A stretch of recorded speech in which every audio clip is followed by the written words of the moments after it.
Urugendo rwa nyina Marie Claire rwatangiriye mu modoka yarevuye muri gare ya Nyabugogo mu mujyi wa Kigali yerekeza muri gare ya Kimironko naho ni mu mujyi wa Kigali. Icyo gihe nari nigiye muri gahunda zanjye zisanzwe z'akazi. Turi muri izi modoka nini zitwara abagenzi mu mujyi wa Kigali. Abanyakigali nawe dukunda kugana nabo bataziranye.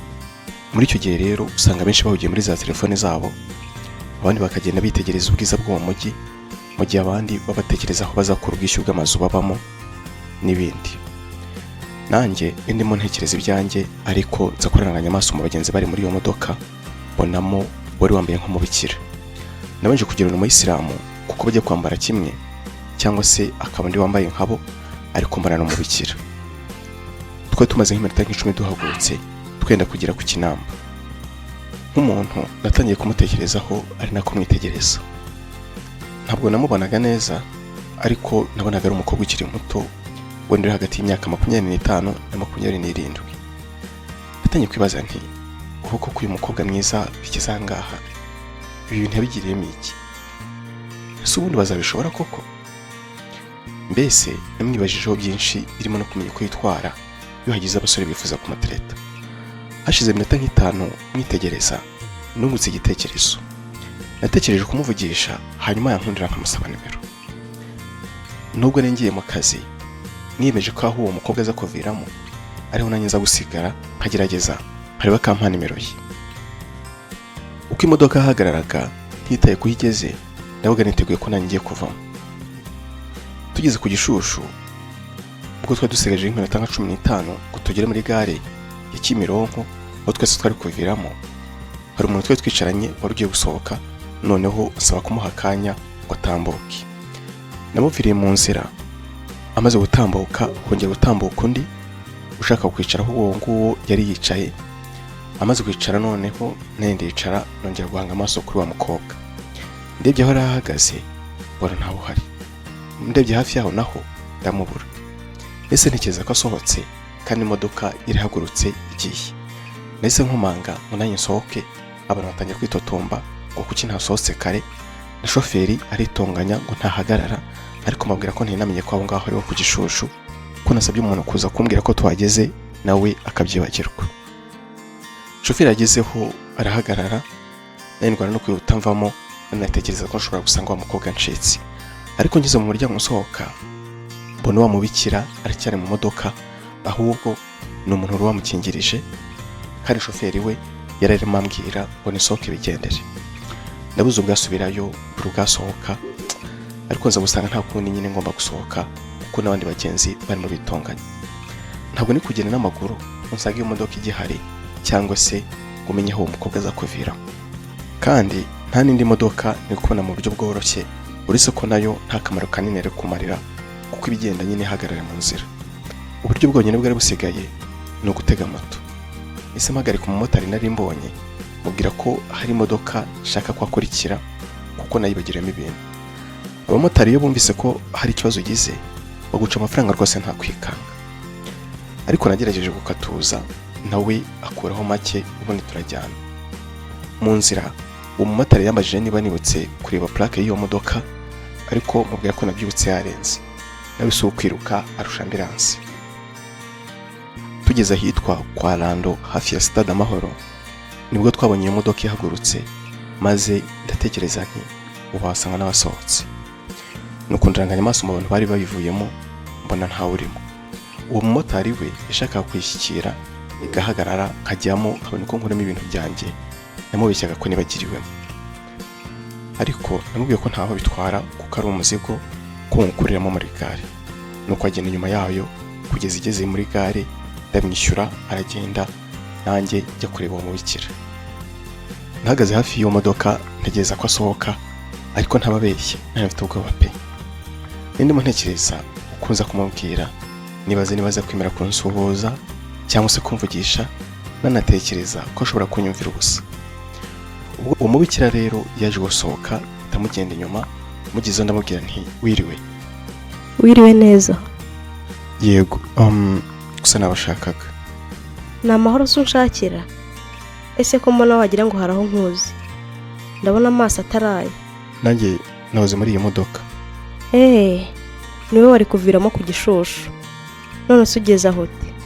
nasanze nabwo nibeshye nari kuviramo aha ngaha, ahubwo uwo muntu yaransabye ko ningera ku Gishushu mubwira akambwira aho nza kuviramo, ngira ngo rero niho mviramo. Ihangane, none se uri kujya ahagana he? harya ubu ndahibuka, ndumva ntibuka neza uko hitwa, ariko ni nabyanditse reka mbirebe.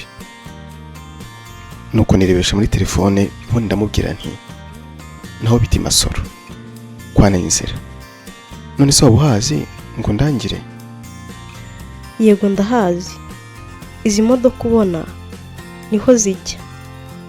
mu by'ukuri imodoka yanyerekaga nari nzizi ndetse hari kumurusha. i Kigali nari mpamaze imyaka myinshi, ariko ese mubwira nti none se kugerayo nangahe? Sinibuka neza igiciro, ariko ndumva atarenga 300. none se nta mafaranga ufite ku ikarita? simbizi, harya babireba bati. none se wari washyize ahangahe? nashyize 1000. ibyo ari byo byose ntabwo habura kugeza kwa Nayinzira. ngwino nkwereka aho bazitegera, nanjye niho ndimo njya. nawe niho ugiye se? siho neza, ariko nanjye niho mviramo. nese niciye icyara, ariko nkomeza gusaba Imana ngo imfashe umubikira nyihere nimero ye maze nyamuvugisha. nta bantu bari muri iyo modoka, twese twinjira, yicara ku ntebe itariho umuntu, nanjye nicara iruhande. izo modoka zigira intebe zifite imyanya ibiri. ubwo rero nta wundi muntu wari kutuvundira. nari nigize nk'umuntu utazi aho, hararanganya amaso nk'uwatangajwe n'ibyo ndeba, ku buryo uwambonaga wese yahitaga atekereza ko ari ubwa mbere ngeze i Kigali. yagize arambaza ati harya wari uturutse he? mvuye mu karere ka Gatsibo mu murenge wa Mukarange. mbabwije ukuri nta nubwo uwo murenge nzi ko uri muri ako karere. uwo mukobwa rero yarambwiye ati ntabwo uduce two mu burasirazuba ntuzi cyane. naho iwacu rero muzaze tubahe ku mata. kandi koko njya numva bavuga ko mugira inka nyinshi. rwose turaborozi pe. nzaza munyihere. nta kibazo, ni karibu. ariko se uri umubikira? ataransubiza hari umusore winjiye, amubonye ahita ambwira ati Moyize, biteze ko ntaguheruka. uwo musore yavugaga ndeba, mbese n'igihe yabwiraga, ndetse twe tuziranye, ariko naramwihoreye nigira nkaho atarigere kubwira. yarongeye ati bite mani kutavuga, akandeba nanjye nkareba inyuma yanjye, umwereka ko ashobora kuba yibeshye. abonye ko namwirengagije yarambwiye ati nyihorera, wagira nkaho hari amafaranga wampaga. nawe yise yirebera muri telefone ngo ikize icyo kimwaro nari muteye. nuko mubikira arambaza ati none se muraziranye? reka da, ndabona ntawe nzi. gise ko ntanitwa Moyize, n'uwo Moyize nkawe ntawe nzi, umenya hari yibeshye. uwo mubikira yagize ngo ahari ubwo musore yibeshye, nuko arambaza ati harya warumbajije ngo iki? harya nkubajije ngo ikira? aha ndabyibutse, ninkubajije niba uri umubikira. yego ndiwe. ubwo imodoka nayo iritangiye gukata, isa n'igiye guhaguruka. nuko nkomeza mbwira uwo mubikira nti uzi ko ari ubwa mbere mvuganye n'umubikira? ndumva nishimye. kubera iki? yari nzi ko nta mubikira ushobora kuvugisha umusore cyangwa umugabo. oya turabavugisha. none se namwe ntimuri ibiremwa bya Nyagasani? namwe muri abana b'Imana, muba mukwiriye kwereka urukundo, mukitabwaho nk'uko umubyeyi Bikira Mariya yatwitayeho, akatwoherereza umwana we w'ikinege ngo aze adupfire. murabikwiye rero. ni ukuri biranshimishije pe. none se aho i Masoro niho muba? ubwo kandi abagenzi twe twegereye bari babanza amatwi, bagenda bumva ibyo twaganiraga, abandi batwitegereza basa n'ibibaza icyo mfana n'uwo mubikira cyatumye twicarana ndetse tukagenda tuganira. uwo mubikira rero yaranshubije ati oya, twe tuba muri Kicukiro, sinzi niba uhazi. aho ntabwo mpazi, ariko ndahumva. naho rero. imodoka nayo yari yahagurutse irimo igenda.